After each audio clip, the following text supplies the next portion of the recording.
नमस्कार, स्वप्नील क्राईम टॉक्समध्ये आपले स्वागत आहे. आजच्या आपल्या घटनेची सुरुवात होते राजस्थानच्या बिकानेर जिल्ह्यामधून. बिकानेर जिल्ह्यामध्ये केसर देसर नावाचं एक गाव आहे आणि याच गावात राहणारा नरसिम्हा याच्याकडे स्वतःची 26 एकर जमीन होती आणि नरसिम्हाने स्वतः कष्ट करून ही जमीन वाढवली होती. त्यामुळे नरसिम्हाला आपल्या इस्टेटीवरती अतिशय गर्व होता. मात्र नरसिम्हाची गावात देखील चांगल्या प्रकारे इज्जत होती. या नरसिम्हाचाच एक मुलगा होता ज्याचं नाव होतं प्रताप. प्रताप हा देखील एक कष्टाळू मुलगा होता. आपल्या वडिलांची नेहमी मदत करत असायचा. त्या व्यतिरिक्त दुसरे देखील बरेच सारे कामे तो करत असायचा. प्रतापचे लग्न 8 वर्षांपूर्वी अर्चनासोबत झाले होते. मात्र प्रताप आणि अर्चनाला 8 वर्षांपासून कोणतंही अपत्य झालेलं नव्हतं. त्यामुळे हा नरसिम्हा नेहमीच प्रतापवरती ताण मारत असायचा. तो प्रताप आणि अर्चनाला नेहमी टोमणे देत असायचा. नरसिम्हा आपल्या मुलाला प्रतापला बोलत असायचा की तुला अजूनपर्यंत मूल होत नाही, एवढी सर्व इस्टेट कमावून काय उपयोग, ही इस्टेट सांभाळणारा देखील कोणीतरी पाहिजे. मात्र प्रताप हा नरसिम्हाला बोलत असायचा की मी तरी काय करणार, मी भरपूर सारं प्रयत्न करतो, मात्र माझ्या हातात आता काही नाही. मला तरी वाटतं देव जेव्हा प्रसन्न होईल तेव्हा मला मूल होईल आणि तुमच्या इस्टेटीला तुम्हाला वारसदार मिळेल. या गोष्टीमुळे नरसिम्हा नेहमी चिडत असायचा आणि आपल्या मुलासोबत नेहमी वादविवाद घालत असायचा. त्यामुळे प्रताप आणि अर्चना हे देखील डिप्रेशनमध्ये राहत असायचे. असंच यांचे दिवस जात होते. असा एकही दिवस जात नव्हता की नरसिम्हा आणि प्रतापच्या घरामध्ये वादविवाद झाला नाही. आता हा जो प्रताप असतो, या प्रतापचा एक मित्र असतो ज्याचं नाव असतं कांताराम. कांताराम हा एक असा व्यक्ती होता ज्याला अनेक प्रकारचे व्यसन होते. दारू, गांजा, सिगरेट, तंबाखू, गुटखा सर्व प्रकारचे हा व्यसन तर करत होताच, मात्र अनेक ठिकाणी अनेक मुलींसोबत, महिलांसोबत याचे अफेअर देखील होते. आणि हा कांताराम या प्रतापचा मित्र होता. एक दिवस हा कांताराम प्रतापच्या घरी येतो. प्रताप आणि नरसिम्हा हे शेतात गेलेले असतात. प्रतापच्या घरी फक्त त्याची पत्नी अर्चना असते. जसा हा कांताराम घरी येतो, कांताराम अर्चनाकडे बघतो आणि तिच्या सुंदरतेला तो भुलून जातो, कारण तो त्याच लेवलचा व्यक्ती असतो. आता अर्चना ही मात्र तशी नव्हती. अर्चनाला माहीत होतं की हा कांताराम आपल्या पतीचा मित्र आहे, तर ती त्यांना घरात येण्यासाठी सांगते आणि त्याला घरात बसवून पाणी देते आणि त्याच्यासोबत गप्पा मारू लागते. आणि तितक्यातच तिचा पती प्रताप देखील घरी येतो. घरी आल्यानंतर हा जो कांताराम असतो प्रतापला बोलतो की चल आपण शेतामध्ये जाऊन थोडा राऊंड मारून येऊया. त्यानंतर प्रताप आणि कांताराम हे शेतामध्ये जातात आणि एका झाडाच्या सावलीखाली बसतात. सावलीखाली बसल्यानंतर कांताराम जो असतो हा सहज विषय काढतो. हा प्रतापला बोलतो की अजूनपर्यंत तुला मूल का झालं नाही, लगभग तुझ्या लग्नाला 8 वर्ष झाले. तर हा प्रताप आज आपल्या मित्राला कांतारामला आपल्या मनातील खरी गोष्ट ही सांगूनच देतो. प्रताप सांगतो की मी भरपूर प्रयत्न केले, डॉक्टरकडे गेलो, इलाज केला, मात्र डॉक्टरांनी सांगून टाकले की तुमच्याकडून कोणतंही अपत्य हे तुमच्या पत्नीला होऊ शकत नाही आणि ही गोष्ट मी फक्त तुलाच सांगितली आहे, तू दुसरं कोणालाही सांगू नकोस. प्रतापने आपला ऊर तर मोकळा केला होता. कांताराम प्रतापला धीर देत होता आणि तितक्यातच त्या शेतामध्ये लावण्या नावाची एक महिला येते. लावण्या जी महिला असते ही मजुरी करणारी महिला असते, मात्र अतिशय चरित्रहीन महिला असते. अतिशय तिच्या गावामध्ये मोठमोठ्या व्यक्तींसोबत 2-3 अफेअर सुरू असतात. आणि ही लावण्या जेव्हा इकडे प्रतापकडे येते तर प्रतापकडे ती 2,000 रुपये मागू लागते. लावण्या बोलते की मला व्याजाने 2,000 रुपये द्या, माझी गरज संपल्यानंतर मी तुमचे व्याजासहित पैसे परत करेल. आता जो प्रताप असतो हा लावण्याला तेथून धुडकावून लावतो. तिला बोलतो की तुझं माझ्याकडे येण्याचं काही काम नाही, तू माझ्याकडे येत जाऊ नको आणि मी तुला पैसे देऊ शकत नाही. तर या लावण्याला प्रचंड राग येतो आणि ही लावण्या त्या ठिकाणी प्रतापला बोलते की अरे तू मला कसा जवळ घेऊ शकतो, तू तर तुझ्या पत्नीला देखील जवळ घेत नसेल, कारण तू एक नामर्द आहे. आता एवढं सर्व बोलल्यानंतर हा जो प्रताप असतो हा चिडीला जातो आणि त्या लावण्याच्या 2-3 कानशिलात लगावतो. लावण्याला आणखी राग येतो आणि लावण्य त्या ठिकाणी प्रचंड आरडाओरड करू लागते. आता आजूबाजूचे जे शेतकरी असतात हे देखील त्या ठिकाणी जमा होऊ लागतात. जसं त्या ठिकाणी जमा होतात, शेतकरी या लावण्याला विचारतात की तू इतकी का ओरडत आहे. तेव्हा ही लावण्या शेतकऱ्यांना सांगू लागते की एका नामर्द व्यक्तीला नामर्द म्हणणे चुकीचे नाही, मी याला फक्त नामर्द बोलले आणि याने माझ्यासोबत मारहाण केली. त्यामुळे ही प्रचंड ओरडत असते, शिव्या देत असते. लोक तिला शांत करत असतात आणि तितक्यातच त्या ठिकाणी नरसिंहराव देखील येतो. नरसिंहाला सुचत नाही की आपल्या शेतामध्ये इतक्या लोकांची गर्दी का जमली. जेव्हा नरसिंह त्या ठिकाणी येतो, लावण्याला विचारतो की काय झाले, तू माझ्या मुलासोबत का वाद घालत आहे. तेव्हा ही लावण्य सांगू लागते की मी तुमच्या मुलाला नामर्द बोलले. तर मी काय चुकीचं बोलले. तुमचा मुलगा मुळीच नामर्द आहे.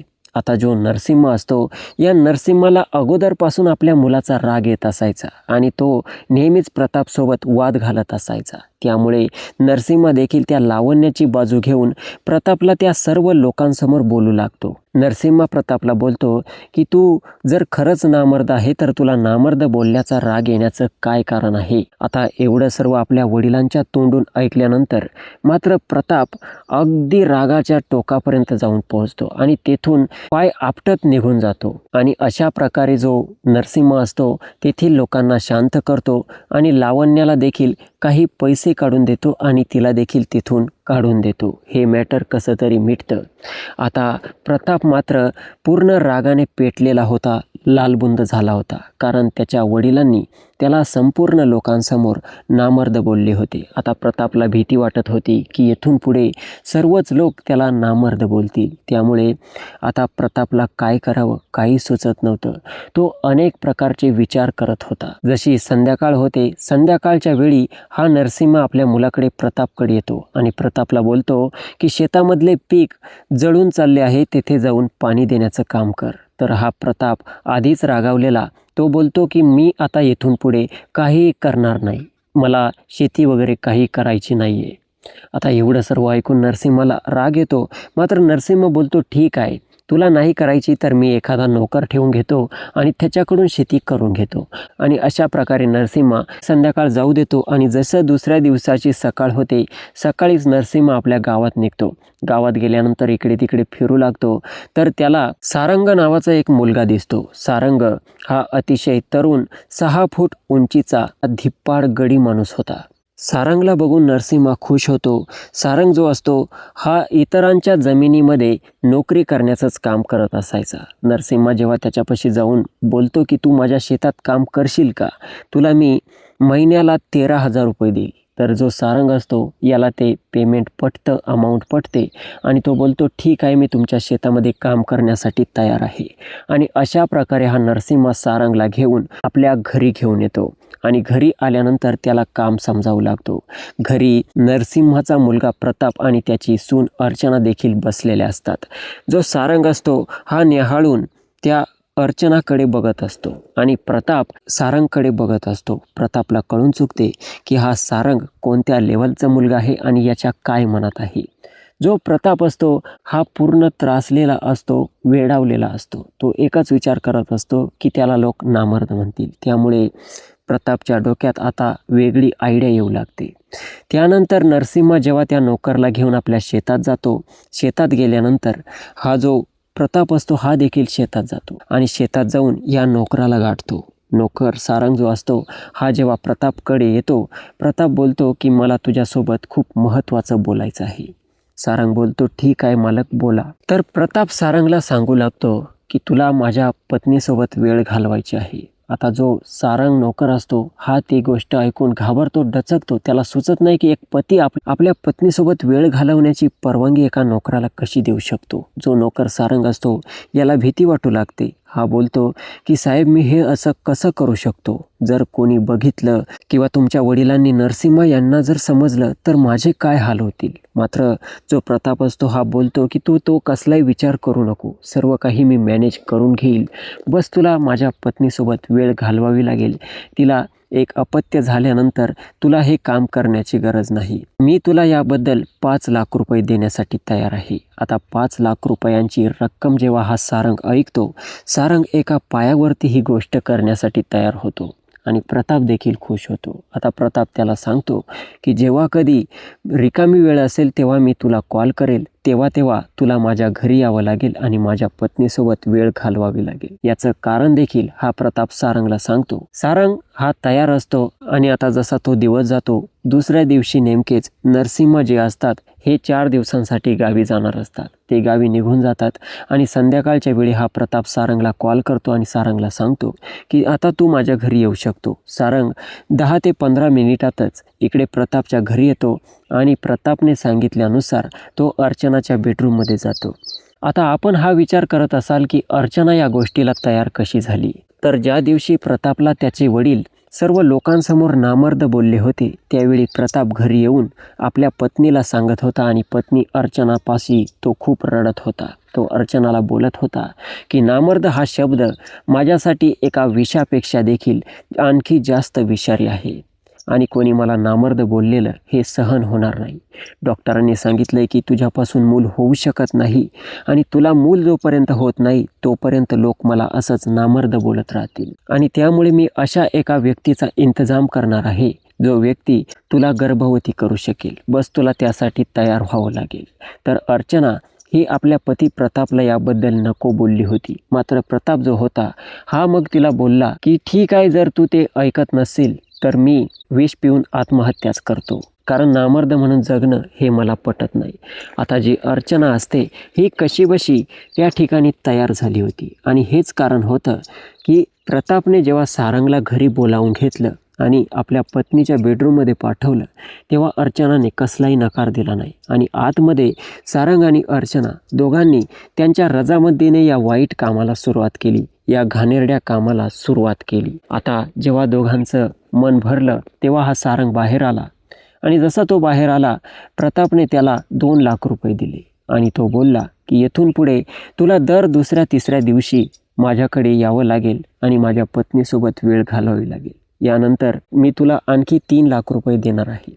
सारंग बोलतो ठीक आहे आणि अशा प्रकारे आता सारंग नोकर हा लगभग 2 ते 3 दिवसातून नेहमीच इकडे प्रतापच्या घरी येत असायचा आणि प्रतापचे वडील जसे शेतावरती कोठे गेलेले असायचे तेव्हा इकडे प्रतापच्या पत्नीसोबत तिच्या रजामंदीने तिच्यासोबत वाईट काम, घाणेरडे काम करत असायचा. आता असेच दिवस जात होते.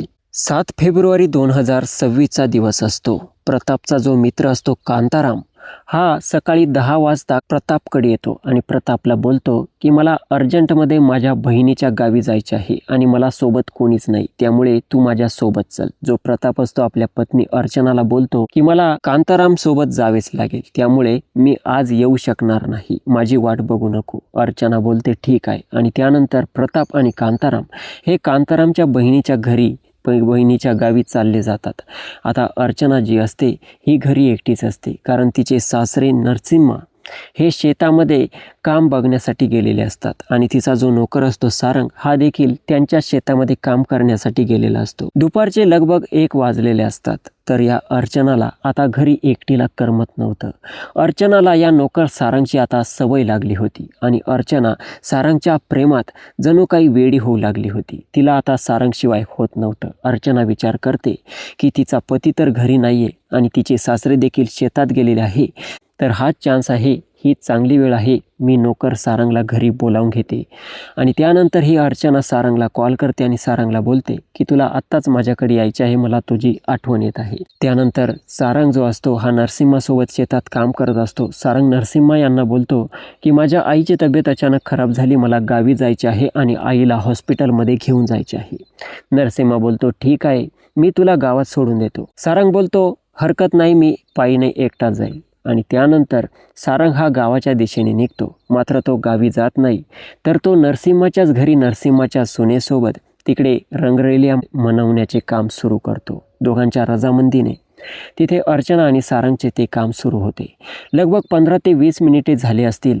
अर्चनाच्या घराचा दरवाजा थपथप वाजू लागतो. आता अर्चना घामाघूम झालेली असते. ती प्रचंड घाबरते. तिला कळत नाही की घरात कोण आलं, कारण तिचे सासरे हे संध्याकाळशिवाय कधी घरी येत नव्हते. आता अर्चना आपला घाम पुसत तो दरवाजा उघडते, तर बाहेरून तिचे सासरे नरसिम्हा असतात. अर्चना त्यांना बघून चमकते आणि त्यांना बोलते तुम्ही आज इतक्या लवकर कसे आले? नरसिम्हा बोलतो की मी माझी पर्स आणि मोबाईल घरीच विसरलो आहे. अर्चना बोलते की मी लगेच मधून घेऊन येते. नरसिम्हा बोलतो हरकत नाही, मीच घेऊन येतो. आणि त्यानंतर नरसिम्हा हा आपली पर्स आणि मोबाईल शोधू लागतो. पर्स आणि मोबाईल शोधता शोधता तो अर्चनाच्या बेडरूममध्ये जातो. तर बेडरूममध्ये जाऊन बघतो त्याचा नोकर सारंग हा घामाघूम अवस्थेत अर्चनाच्या बेडवरती पडलेला असतो। हे सर्व दृश्य बघून जो नरसिंह असतो हा प्रचंड चिडीला जातो, रागावतो आणि आपल्या नोकरवरती हात उचलतो। त्याला कळून चुकतं की त्याची सून आणि हा नोकर सारंग या ठिकाणी काय करत होते। आता नरसिंहाचा चिडलेला अवतार बघून सारंग हा नरसिंहाची माफी मागू लागतो। सारंग नरसिंहाला बोलतो की मालक, मला माफ करा, मी तुमच्या सुनेच्या मर्जीने हे काम करत होतो आणि तुमच्या मुलाने स्वतः मला 5 लाख रुपये देऊन हे काम करण्यासाठी सांगितले होते। आता जेव्हा सारंगच्या तोंडून हे शब्द नरसिंह ऐकतो, नरसिंह सारंगवरती विश्वास ठेवत नाही आणि रागाच्या भरात या नरसिंहाची नजर एका कोपऱ्यात जाते। कोपऱ्यामध्ये एक धारदार कुऱ्हाड पडलेली असते। ती कुऱ्हाड हा नरसिंह रागाच्या भरात उचलतो आणि नोकर सारंगच्या डोक्यावरती 2-3 वार करतो। सारंग तडफडत त्या ठिकाणी गतप्राण होतो। आता एवढं करून झाल्यानंतर जी अर्चना त्या ठिकाणी हा थरथराट बघत असते, तिला हे सहन होत नाही। रक्त वगैरे बघून ही अर्चना प्रचंड त्या ठिकाणी ओरडू लागते, वाचवा वाचवा, सासऱ्यांनी नोकराचा खून केला। आता एवढं सर्व अर्चनाचा आरडाओरड बघून जो नरसिंह असतो याला आणखी राग येतो आणि त्यानंतर हा आपला मोर्चा अर्चनाकडे वळवतो। अर्चनाला बोलतो की तू माझी संपूर्ण इज्जत या नोकरासोबत या ठिकाणी घालवली, तू माझी इज्जत कुठली सोडली नाही आणि तुला जगण्याचा अधिकार नाही।